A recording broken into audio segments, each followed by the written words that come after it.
What happens when a business mogul with an ego the size of Manhattan steps onto late-night television thinking he owns the place, only to be met by a host who refuses to play along? We're about to dive into one of the most explosive moments in late-night history, a confrontation so intense it ended with security being called, and a guest escorted off set. Don't forget to hit that subscribe button and drop a comment below. This story has more twist than a New York pretzel. The green room at the Ed Sullivan Theater was alive with pre-show energy. Makeup artists dabbed at faces while assistants hustled through last-minute prep. Donald Trump sat in a sleek leather chair, adjusting his tie and checking the mirror one last time. His media handler, a tense woman in her 30s, kept eyeing the clock. "Remember, Mr. Trump, this is supposed to be a light interview. About the new book, maybe some real estate talk. David likes it casual, maybe a little playful," she said, her voice tight with concern. Trump barely glanced at her. "I've been on TV since before that gap-toothed comedian knew what a camera was. I know how to handle David Letterman." She said nothing. She'd seen that look before. The look of someone who'd already decided how the night was going to go, no matter what anyone advised. In his office next to the studio, David Letterman was flipping through index cards with his head writer. They covered the basics: the book, casinos, golf courses, safe material. But Letterman wasn't interested in playing it safe. "I've been reading up on his business practices lately," he said, eyes lingering on one particular article. "Interesting stuff about how he handles payments to contractors." His writer looked up, eyebrows raised. You know how he gets when people challenge his business record. He walked out on another show over less. Letterman smirked. Maybe that's what needs to happen. Maybe it's time someone asked the real questions instead of lobbing softballs. 20 minutes later, the familiar theme music filled the studio. Letterman stepped out to a roar of applause and delivered his monologue with an edge sharper than usual. "Our next guest is a man who needs no introduction, though I'm sure he'll give himself one anyway," he quipped, drawing laughs. "He's got a new book out. He builds things. He owns things. And he has opinions on just about everything. Please welcome Donald Trump." Trump walked out with confidence, shook Letterman's hand, and took his seat, already angling himself toward the audience. "Donald, good to see you again," Letterman began. "Always a pleasure, Dave. Love this show. Great audience. Though I've got to say, your ratings could use a little boost," Trump replied with a grin. Letterman's smile stayed in place, but his eyes narrowed slightly. "We're doing just fine. Thanks for your concern. Now, let's talk about the new book, The Art of the Comeback. It's already a bestseller. No surprise. Everything I touch turns to gold. It's about overcoming adversity, obstacles, setbacks, and how anyone can do it if they've got the right mindset. And let's be honest, the right genes." "The right genes?" Letterman asked, raising an eyebrow. "Absolutely. You either have it or you don't. Intelligence, drive, success. It's all in your DNA. Some people are just born winners. Some people aren't." There was a low murmur in the crowd. Letterman leaned back, studying his guest. "That's a pretty harsh worldview, don't you think? What about people who work hard but didn't grow up with the same advantages you had?" Trump's expression hardened. "Look, I started with a small loan from my father and built an empire. Anyone could have done what I did if they had the vision and the intelligence. The problem is, most people don't have either." Letterman repeated the phrase slowly. "A small loan. What do you consider small? $1 million. But in business terms, that's nothing. Pocket change. I turned it into billions." Letterman set down his cards and leaned forward. "Donald, do you understand what $1 million means to the average American family? That's more money than most people will see in their entire lives."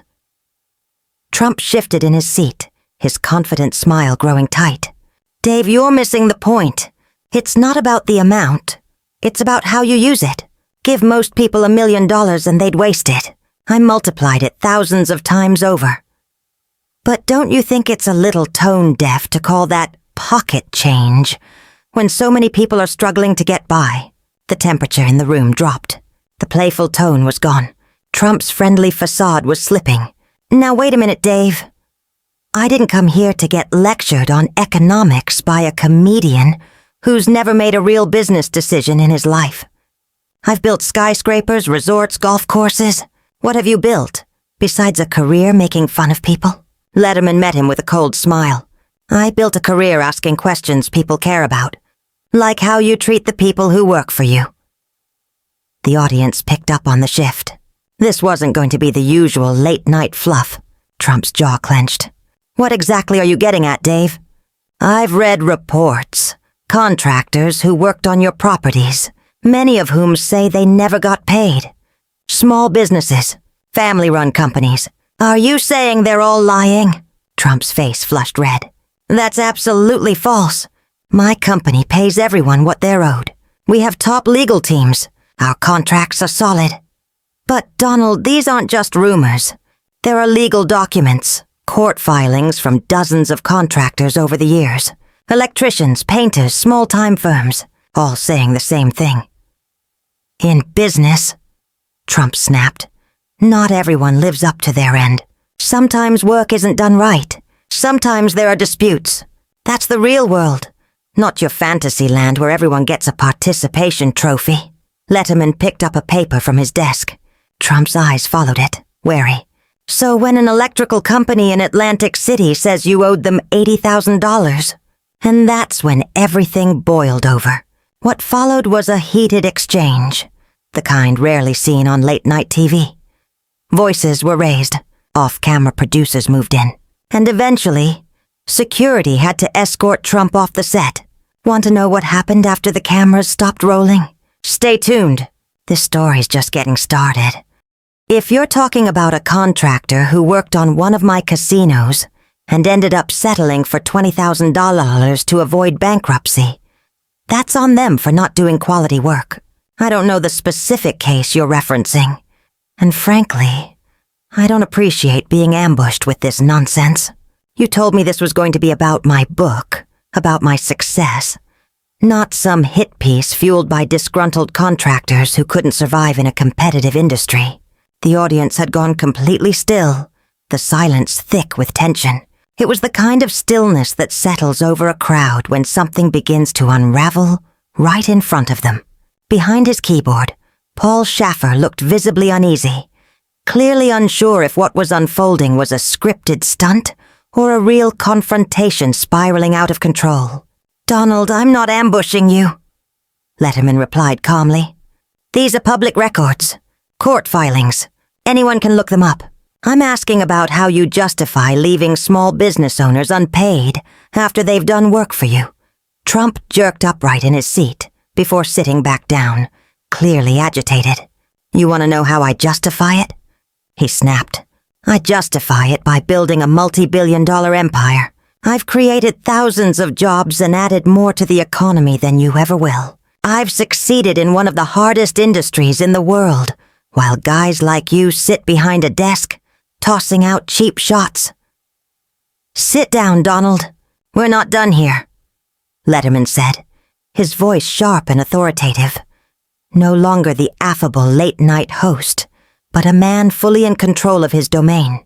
I think the audience deserves to hear how someone who calls himself a great businessman can walk away from so many unpaid debts.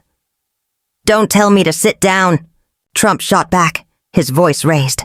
This is supposed to be an interview, not an interrogation. I've been doing talk shows longer than you've been hosting this one, and I know the difference between real questions and a setup. A setup? Letterman responded, holding his ground. Donald, I'm reading from court documents. These aren't rumors. These are cases where your company settled for less than owed.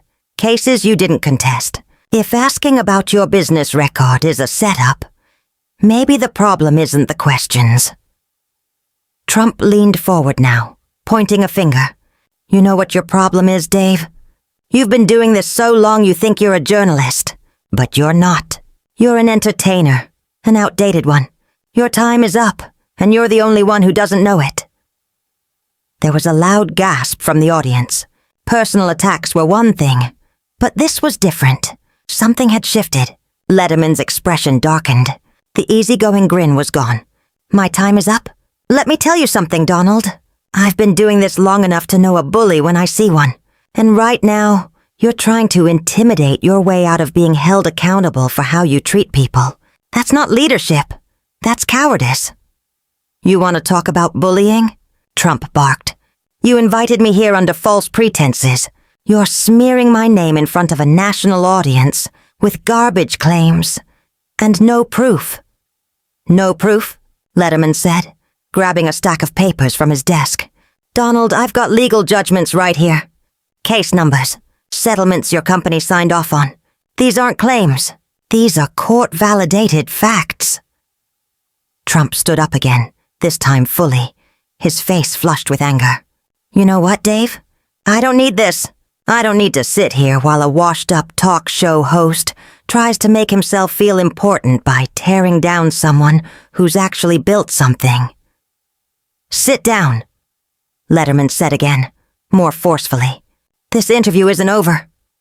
Yes, it is, Trump said, ripping off his microphone. This is garbage. Letterman rose from his chair, too, his voice raised to match Trump's. You can't walk away every time someone asks a tough question, Donald. That's not how the real world works. The real world? Trump scoffed. In the real world, results matter. Success matters. I built an empire while you were doing stupid human tricks. You wouldn't last a day where I come from. The studio murmured with tension. Some in the crowd called for Trump to sit down. Others seemed to back him. The air was crackling, heavy, like a powder keg waiting for the spark. Letterman stepped toward Trump's now vacant chair, his tone colder. In the real world, successful people don't stiff contractors to increase their margins. Real leaders honor their commitments. What you're describing isn't success. It's exploitation, Trump scoffed. Exploitation? You want to see exploitation? Look at your own industry. Television networks cancel shows overnight. Fire staff when the ratings dip. Don't lecture me about using people. Your whole business is built on it.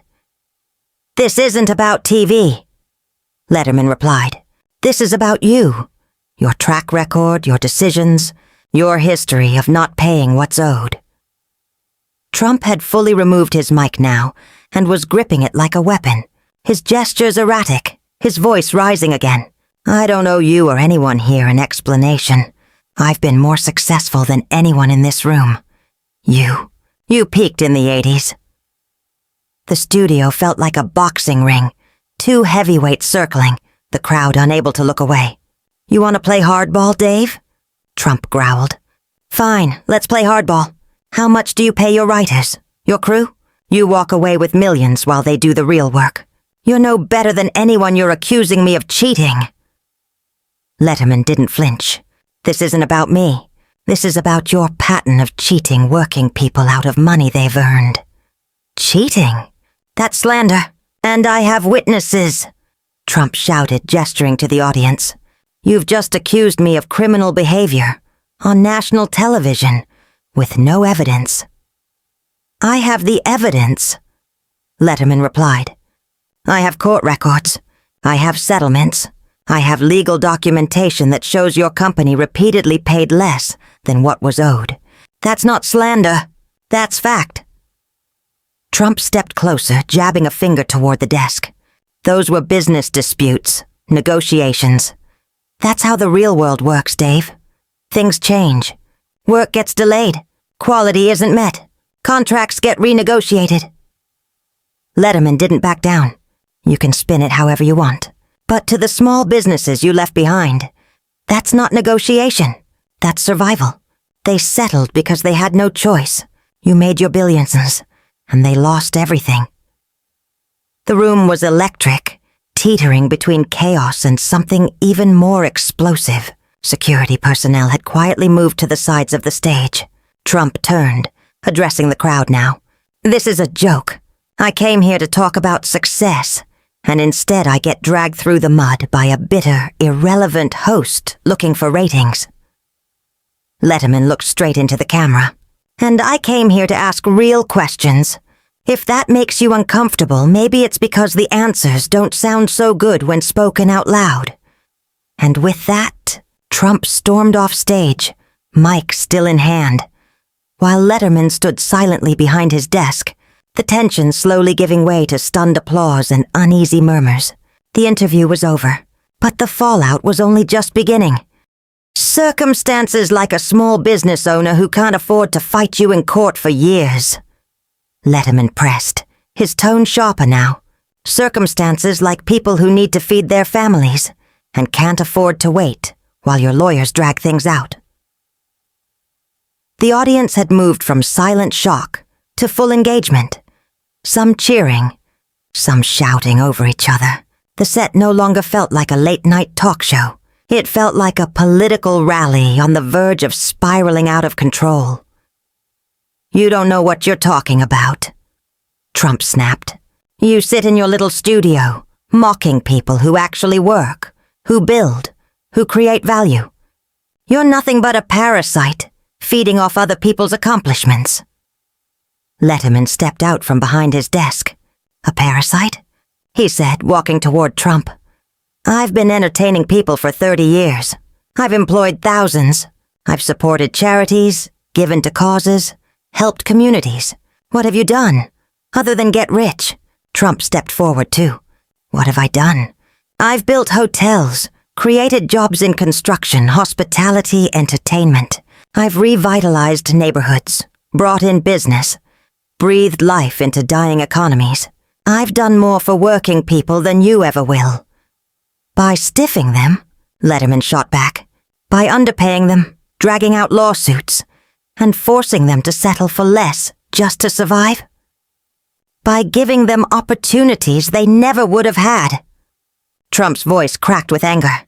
"By taking risks no one else would take, investing where others ran." "That's leadership, Dave." Someone backstage frantically waved to producers. This was way beyond anything planned, and they knew it. "Leadership?" Letterman said with a bitter laugh. "Leadership is keeping your word. Leadership is honoring your commitments, not hiding behind lawyers when people ask to be paid for work they've already done." Without warning, Trump slammed the microphone down on Letterman's desk, sending papers and pens flying. "I don't need to sit here and take this garbage from someone who's never built anything, never risked anything, never had to put his own money on the line." "Back off my desk." "Donald, make me—" The words hit the room like a punch. For a second, it looked like the two men might come to blows, live on national television. The audience fell into an eerie silence, the kind that comes when everyone senses they're witnessing something unprecedented and potentially dangerous. Letterman's voice dropped, low but deadly serious. "I'm asking you one more time. Sit down so we can finish this like adults." "Adults?" Trump scoffed. "You call this adult behavior? You invite someone on your show under false pretenses and then attack them with lies and character assassination? They're not lies, and they're not unsubstantiated. Every word is documented, and you know it." Trump picked the microphone back up. For a moment, it looked like he might throw it. Instead, he raised it slowly like he was going to speak, then paused, lips tight, eyes locked on Letterman. "You know what the difference is between you and me, Dave," he growled. "When people come after me, I fight back. I don't just sit there and take it like some whipped dog. I fight, and I win." "This isn't a fight, Donald," Letterman replied. "This is an interview. You're being asked to account for your actions. That's not an attack. It's accountability." "Accountable to you?" Trump barked. "You're nobody. Just a bitter comedian clinging to relevance. A time slot lucky break. That's it." Before he could continue, two security guards stepped into view at the edge of the stage, summoned by the producer now frantically gesturing from the wings. Trump saw them and turned, furious. "Are you serious? You're calling security on your own guest?" "I didn't call anyone, Donald," Letterman said calmly. "But maybe ask yourself why they felt the need to come out here." "This is unbelievable." Trump fumed. "I came on this show as a courtesy, to help you boost your pathetic ratings. And this is how you treat me?" With ambush questions and goons, one of the guards stepped forward, measured and calm. "Sir, we're going to need you to come with us." "Don't touch me," Trump warned, backing away. "I know my rights. I know what assault looks like." "No one's touching you, sir," the guard replied. "We're just asking." Trump looked around the room, eyes darting, as if searching for allies, or a way out. The crowd watched in stunned silence. Cameras still rolled. Letterman stood behind his desk, arms crossed, unmoved. "This is the biggest mistake of your career, Dave," Trump shouted. "The biggest. When people see how you treated a guest, someone who came here in good faith, your show is done." "My show will be just fine, Donald," Letterman said. "The real question is whether you'll be fine after people see how you behave under pressure. When someone asks real questions." Trump started to walk toward the wings with the guards, then stopped and turned. "You're washed up, Dave. Your time is over. Everyone knows it, except you. This desperate attempt to stay relevant by tearing down successful people. Pathetic." "Thanks for stopping by," Letterman said without flinching. As Trump was escorted off stage, he kept shouting back over his shoulder, "You'll regret this. You'll all regret this. Nobody treats Donald Trump like this and gets away with it." The guards disappeared with him into the wings. Letterman remained alone on stage, the desk in disarray, the atmosphere still crackling. He straightened his tie, smoothed his jacket, and looked straight into the camera. "Well, folks, that's something you don't see every day. We'll be right back after this commercial break." The show cut to black. The audience was dead silent, still processing what they'd just witnessed. Backstage, producers scrambled to figure out the fallout. And somewhere in the building, Trump was still ranting about lawsuits, revenge, and ratings. It would go down as one of the most explosive moments in late-night history.